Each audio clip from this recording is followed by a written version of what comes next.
नमस्कार, स्वागत है आप सभी का प्राइम न्यूज में। मैं हूं खुशबू खान और यूपी प्राइम में सबसे पहले बात करते हैं अमिताभ बच्चन और अभिषेक बच्चन के कोरोना पॉजिटिव आने के बाद अब ऐश्वर्या राय बच्चन को भी कोरोना हो गया है।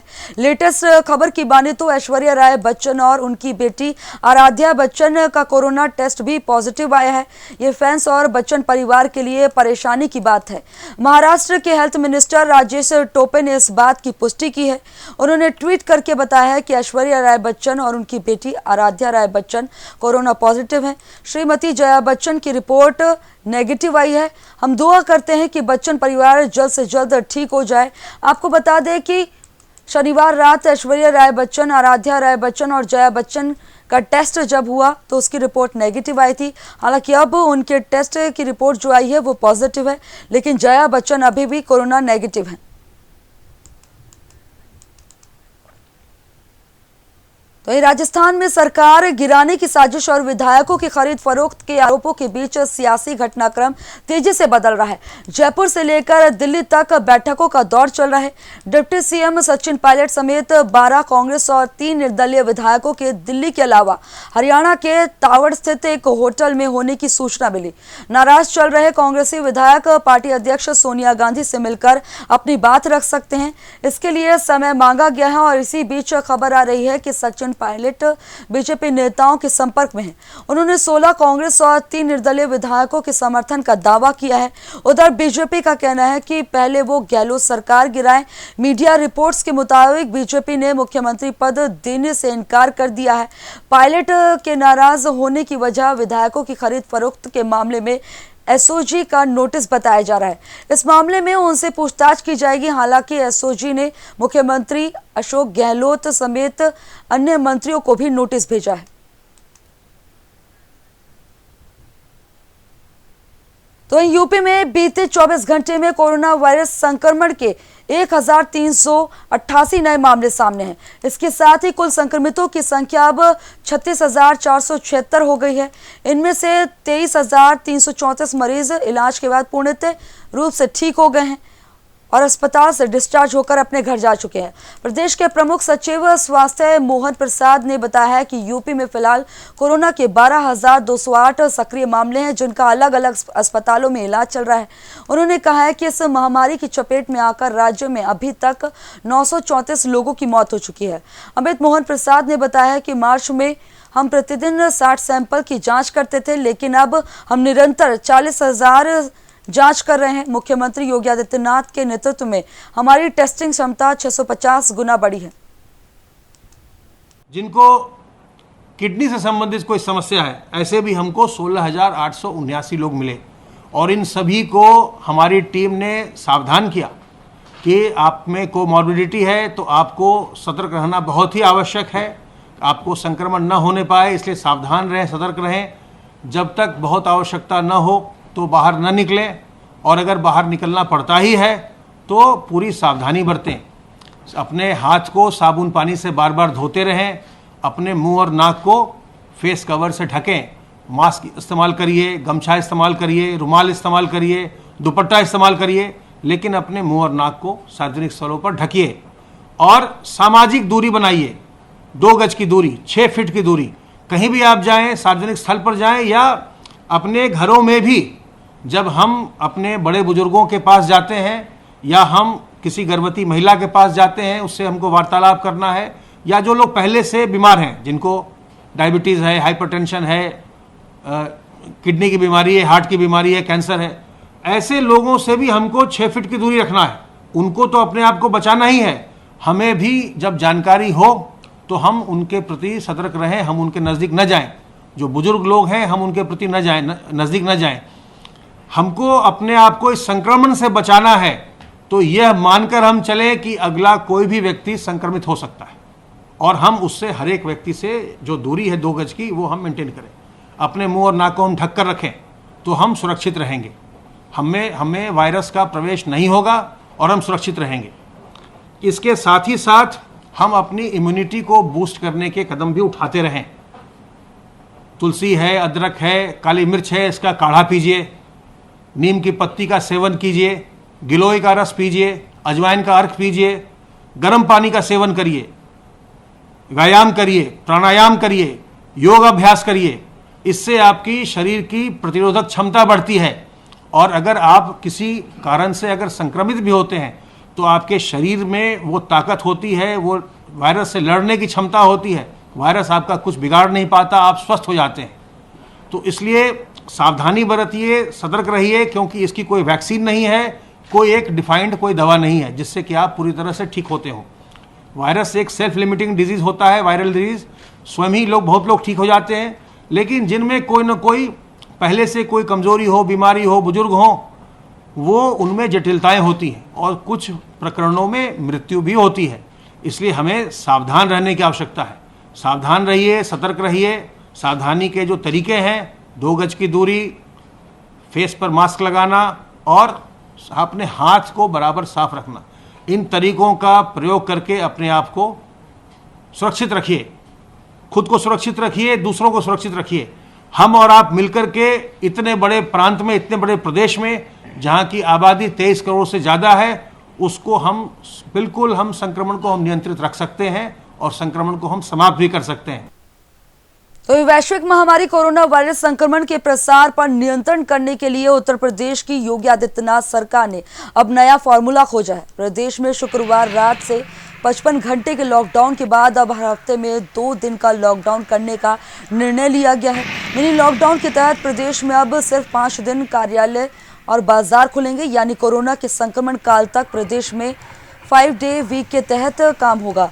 योगी आदित्यनाथ सरकार ने कोरोना संक्रमण के प्रसार पर बेहतर नियंत्रण करने के लिए प्रदेश के हर जिले में अब हर हफ्ते के शनिवार और कंप्लीट रविवार को लॉकडाउन का फैसला लिया है। इसके तहत आवश्यक सेवाओं को छोड़कर अब सब बंद रहेगा। कोरोना वायरस संक्रमण को लेकर उत्तर प्रदेश सरकार ने अब ये बड़ा फैसला लिया है। प्रदेश में लागू होगा लॉकडाउन और ये मिनी लॉकडाउन का फॉर्मूला लागू होगा। प्रदेश में अब हर हफ्ते वीकेंड लॉकडाउन लगेगा, जिसके तहत हफ्ते में 2 दिन सभी दफ्तर के साथ बाजार बंद रहेंगे। अब हर शनिवार और रविवार को वीकेंड पर लॉकडाउन होगा।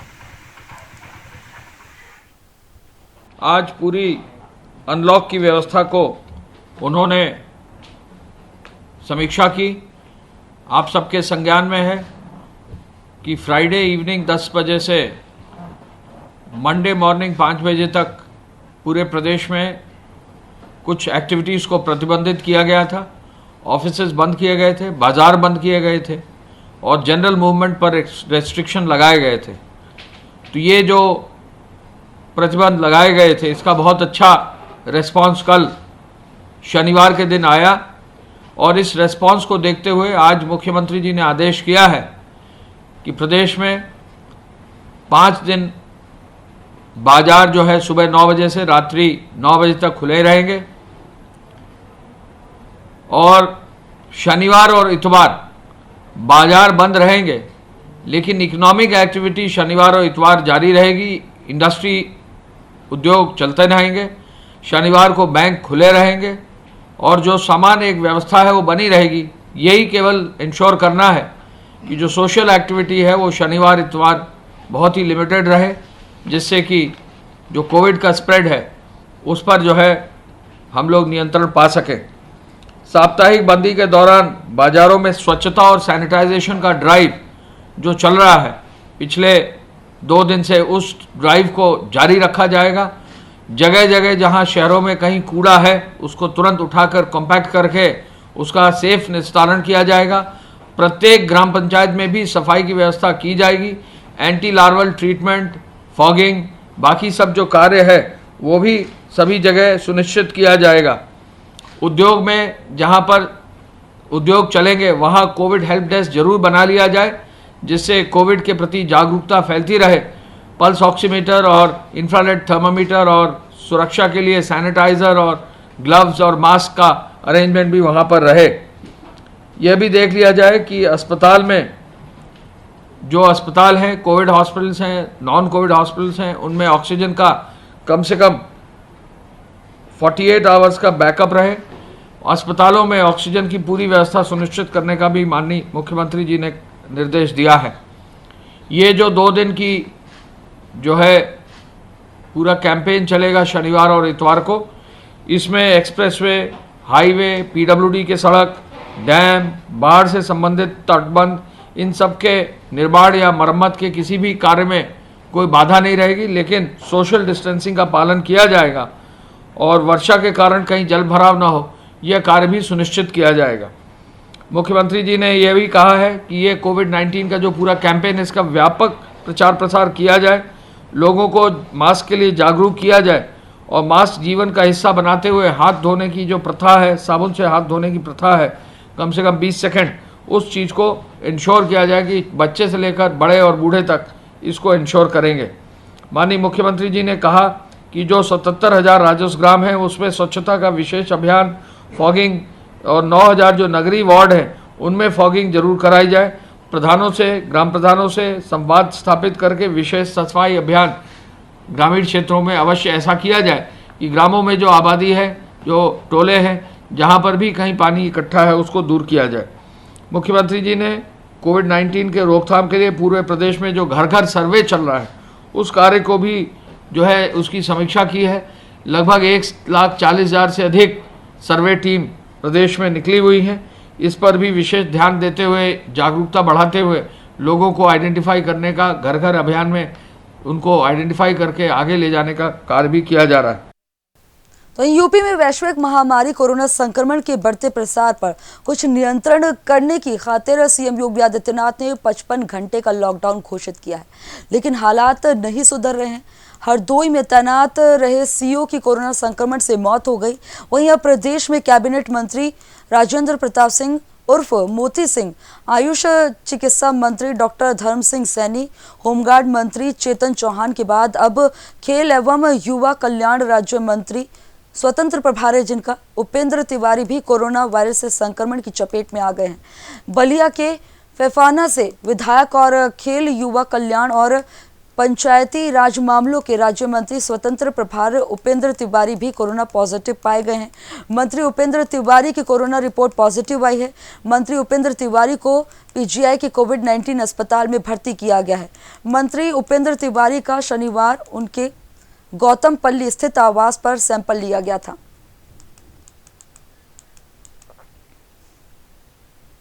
यूपी में लगातार बढ़ते कोरोना संक्रमण को देखते हुए प्रदेश में 55 घंटे का लॉकडाउन जारी है, जिसका पालन बुलंदशहर के लोग कर रहे हैं कि नहीं, ये जानने के लिए डीएम ने अधिकारियों के साथ शहर का जायजा लिया। वहीं डीएम के आदेश पर नगर पालिका भी पूरे शहर को सैनिटाइज करा रही है। कोरोना संक्रमण को लेकर डीएम पूरी तरह मुस्तैद है और उन्होंने भी अब रणनीति तैयार की है, रणनीति बनाई है और इसी के चलते सड़कों से लेकर चौराहों पर भारी तादाद में पुलिस बल को तैनात किया गया है, जो लोगों से अपील कर रहे हैं कि घरों में रहें और अनावश्यक सड़कों पर नहीं निकलें। देखिए, बेसिकली सरकार द्वारा जो कोविड के संक्रमण को रोकने के साथ साथ जो संचारी रोग है उसको कंट्रोल करने के ध्येय से ये किया गया है। कल रात मतलब 10 जुलाई के रात 10 बजे से लेके 13 जुलाई के सुबह 5 बजे तक संपूर्ण लॉकडाउन है, जिसमें एसेंशियल सर्विसेज और कुछ अन्य सर्विसों के अलावा बाकी सारी एक्टिविटी बंद है। सारे हाट बाज़ार बंद हैं, लोगों का अनावश्यक घर से निकलना बंद है और इसके साथ ही साथ एक व्यापक सफाई और सैनिटाइजेशन का अभियान चला है। आप देख रहे हैं कि जगह जगह हमने जिला स्तरीय अधिकारियों की ड्यूटी लगा रखी है। संपूर्ण ज़िले में ब्लॉकवार और नगर निकायवार जिला स्तरीय जितने अधिकारी हैं उनकी ड्यूटी लगा के उनको ये बताया गया है कि सबसे पहले आप जाके जितने सफाई कर्मचारी हैं जितने की सैलरी निकलती है उसका हेड काउंट करवाएं। फिर एरिया का भ्रमण करके जहाँ कहीं गंदगी है, नाली जाम है, झाड़ी है, सड़क के किनारे, रोड के किनारे कचरा जमा है, उसको चिन्हित करके बताएं और एक टारगेट दें, इतने समय में हो जाए। और हम यूपी में 55 घंटे का लॉकडाउन जारी है, जिसका पालन कराने के लिए गोंडा में भी पुलिस अधिकारी मुस्तैद दिखे। पुलिस के आला अधिकारी सड़कों पर खूब पसीना बहाया और इसी क्रम में डीआईजी देवी पाटन मंडल बता दें कि राकेश कुमार सिंह ने क्षेत्र का भ्रमण कर और पुलिस की मुस्तैदी का भी जायजा लिया, उन्हें भी परखा। उन्होंने बताया कि जिस तरह पिछले लॉकडाउन में सेक्टर वाइज व्यवस्था की गई और ठीक उसी प्रकार इस बार भी व्यवस्था की गई है, जो सामान्य रूप से सभी लोग पालन कर रहे हैं। वहीं विकास दुबे के एनकाउंटर के बाद प्रदेश के सभी जिलों में सुरक्षा और ज्यादा बढ़ा दी गई है और पुलिस के आला अधिकारी सड़कों पर उतरकर फ्लैग मार्च कर रहे हैं। अपराधियों पर अंकुश लगाने और पुलिस का मनोबल बढ़ाने के लिए डीआईजी राकेश सिंह ने खुद सड़क पर उतरकर फ्लैग मार्च किया। जैसा आप जानते हैं कि उत्तर प्रदेश सरकार द्वारा 2 दिन का लॉकडाउन घोषित किया गया। इसमें जैसे पहले के लॉकडाउन समय ड्यूटियाँ लगी थी, उसका ड्यूटी लगा दी गई है और बैरियर्स बनाए गए हैं, लोगों के सेक्टर बनाए गए हैं और पुलिस अधिकारी और स्टेट घूम रहे हैं और इसको पालन कराया जा रहा है। और हम लोग इसलिए निकले हुए हैं, जनपदों दौरा करके इसको निश्चित कराएंगे। लॉकडाउन को सफल बनाने के साथ साथ जो अपराधी हैं, जो अवांछित तत्व हैं, उन पर एक मनोवैज्ञानिक दबाव बनाया जाए और उनको जो है इससे हमारे आम लोगों का मनोबल बढ़ेगा और पुलिस कर्मियों का मनोबल बढ़ेगा। इसलिए हम लोग खुद स्वयं उतरे, उनको साथ में लेकर चले, जिससे हमारे पुलिसकर्मी भी उत्साहित हों और अपने कार्य में और दक्षता से कार्रवाई कर सकें। तो यूपी के डिप्टी सीएम केशव प्रसाद मौर्य ने दिल्ली में बीजेपी राष्ट्रीय अध्यक्ष जगत प्रकाश नड्डा से मुलाकात की। इस दौरान उन्होंने राष्ट्रीय अध्यक्ष को कोरोना काल में यूपी सरकार की तरफ से किए गए विकास कार्यों की जानकारी दी। सूत्रों की माने तो दोनों नेताओं के बीच संगठन को मजबूत करने पर भी बात की, साथ ही विधानसभा की चुनाव की तैयारियों पर भी बातचीत हुई।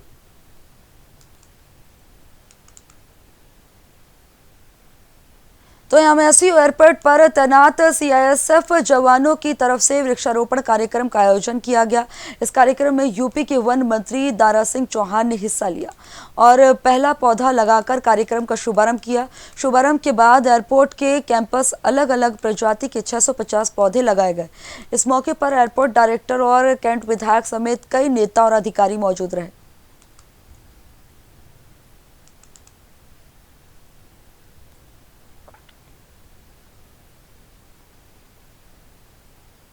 वहीं यूपी में टिड्डी दलों का आतंक खत्म नहीं हो रहा है। ग्रामीण क्षेत्रों में साथ साथ अन्य इस दल ने शहरी इलाकों में भी दस्तक दे दी है।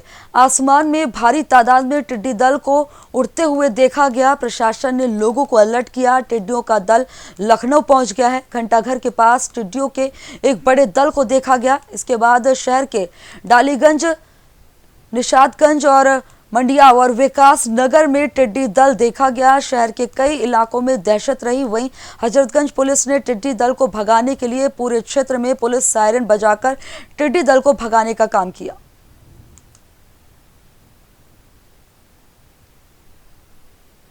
वहीं टिड्डी के प्रकोप को रोकने के लिए कमिश्नरेट पुलिस ने कमर कसी और एसीपी हजरतगंज अभय कुमार मिश्रा ने निर्देश दिया कि हजरतगंज पुलिस ने बाइक से हटकर हूटर बजाते हुए सड़कों पर निकले और इसे लेकर प्राइम न्यूज के संवाददाता ने लखनऊ के एसीपी अभय कुमार से खास बातचीत की। इस दौरान उन्होंने क्या कहा, आइए सुनवाते हैं।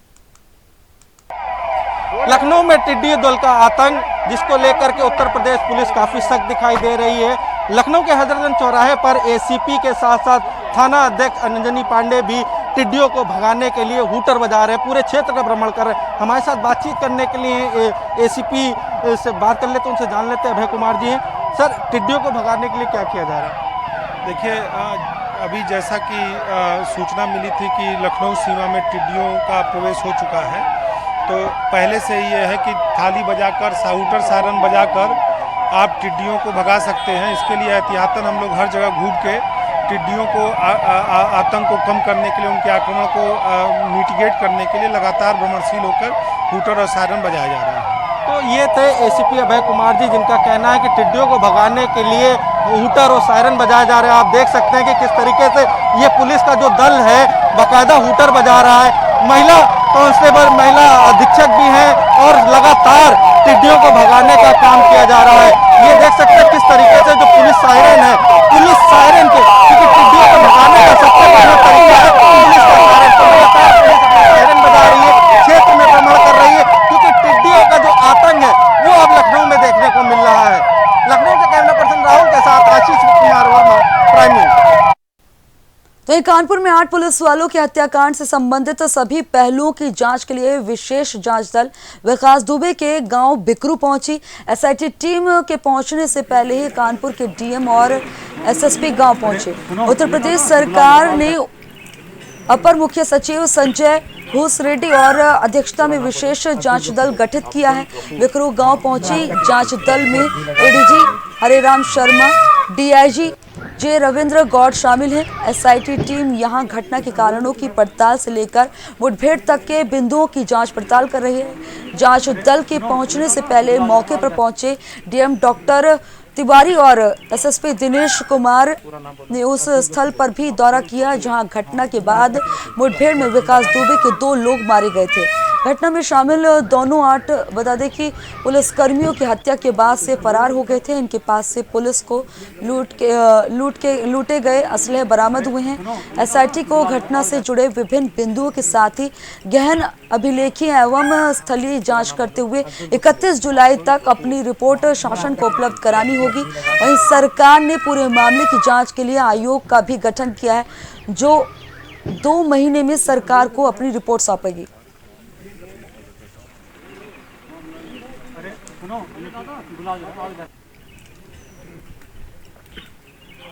खबर बलिया से आ रही है। बलिया के मनियर नगर पंचायत की ईओ के आत्महत्या के मामले में परिजन उच्च स्तरीय जांच की मांग कर रहे हैं। वहीं अब बता दें कि अधिकारी के पीड़ित परिवार को कांग्रेस महासचिव प्रियंका गांधी वाड्रा का भी साथ मिला है।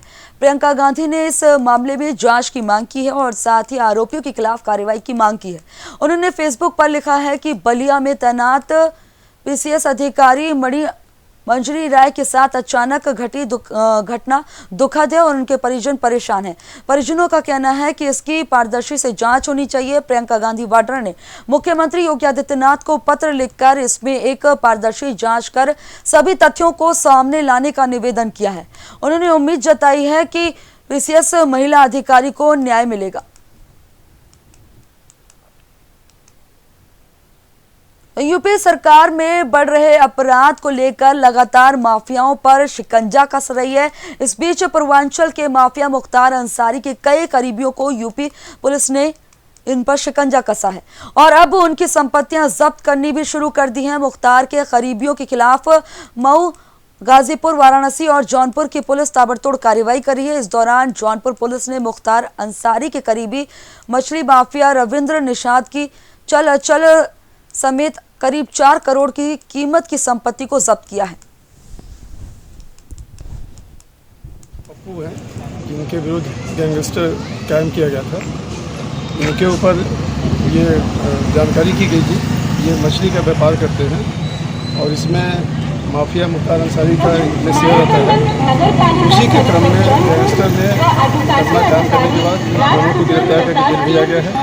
उसके बाद 14-21 में माननीय जिलाधिकारी जौनपुर महोदय द्वारा इसकी संपत्ति कुर्क की गई है। आज उसी की मुनादी का कार्यक्रम था जो आप लोग के समक्ष तहसीलदार सदर प्रशासन द्वारा संपन्न किया।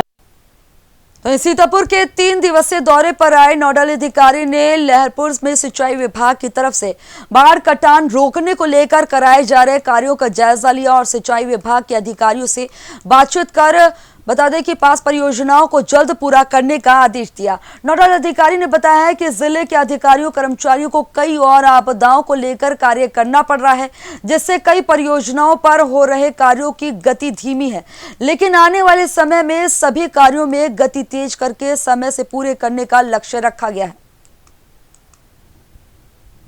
सबका एक्सपेक्टेड है तो एक रिकॉर्ड है। इंजीनियरिंग डिपार्टमेंट जिला प्रशासन से बहुत बढ़िया सहयोग करा करके कोरोना के मध्य में भी काफ़ी टेक्निकली और प्रोफेशनली वो लोग काम कर रहा है, देखने के लिए मिल रहा है। दोनों एरियाज़ के इंजीनियर्स आज यहाँ मौजूद है, जो शारदा वाला प्रोजेक्ट कर रहे हैं और जो बाराबंकी में जो घाघरा का प्रोजेक्ट कर रहे हैं। आपसी कोऑर्डिनेशन है, क्योंकि जब बाढ़ या नदी का ये हो जाता है जिलों का बॉर्डर से कोई मतलब नहीं रहता है और जनजीवन चाहे खीरी का हो सीतापुर का हो एक ही है। तो काफ़ी अच्छा प्रयास किया है और ये लोग बिल्कुल तैयार है। तो वही हम पूछ रहे थे, लोगों ने 7 लाख क्यूसेक्स तक का तैयारियाँ की है प्रिपरेशन करके, क्योंकि मैंने भी बाढ़ वाला जिले में काम की है कलेक्टर के रूप में, तो काफ़ी अच्छा काम किया है। बट ये इश्यू है कि हमको कॉम्प्लेसेंट नहीं होना है, हमको सदैव सतर्क रहना है जब तक ये चैलेंज कंप्लीट हो। सबसे अच्छी बात है कि आपसी कोऑर्डिनेशन अच्छा है। एसडीएम साहब, एडीएम साहब अपने तैयारियां और बातचीत वगैरह भी की है, परंतु क्योंकि बहुत सारे महामारी आपको मालूम है, कोरोना चल रहा है और कल वो लॉकस्ट का क्या बोलते हैं इसको हिंदी में, क्या बोला हम लोगों ने, टिक्की, वो क्या बोला,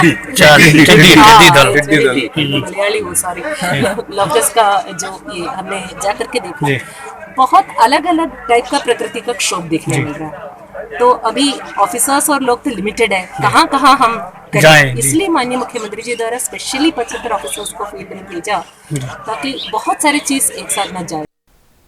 यूपी प्राइम में फिलहाल इतना ही। देश प्रदेश की तमाम अहम खबरों के लिए देखते रहिए प्राइम न्यूज। नमस्कार।